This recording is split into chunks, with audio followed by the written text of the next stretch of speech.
Сәлем достар, бүгін біз сүзбелі құймақ дайындайтын боламыз. Ол үшін 200 грамм ірімшік, жарты стакан қант, сахарный пудра және бір жұмыртқа. Ірімшігімізге қантымызды салып, жақсылап араластырып аламыз.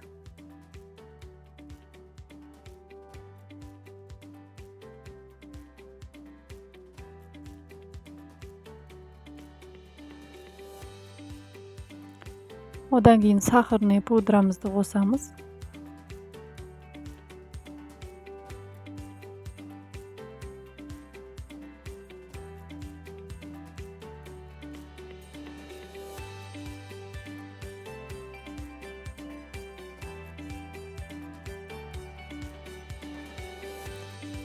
Кейін бір жұмыртқамызды қосамыз.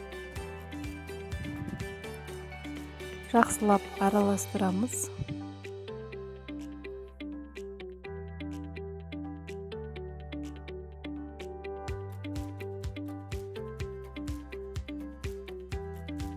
Сүзбелі құймағымызды 24-26 сантиметр көлемінде домалатып аламыз. Оның көмегімен жақсылап әдемілеп.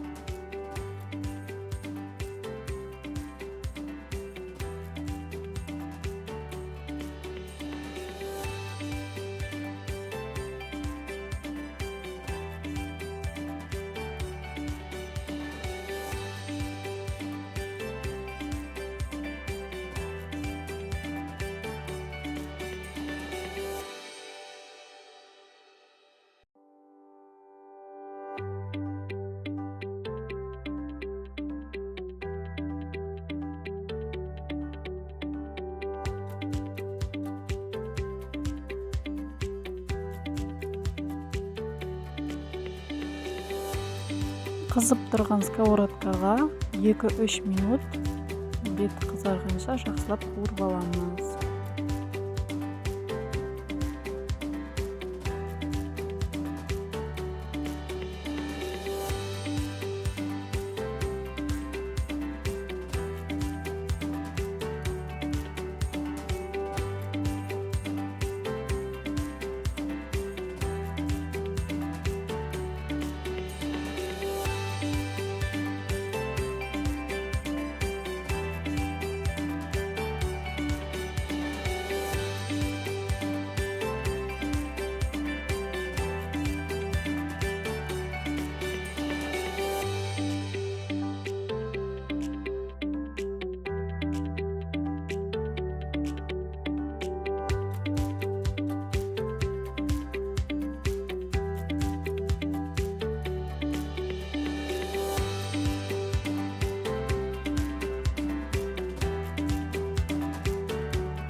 Мінекей осындай сүзбелі құймақ шықты. Астарын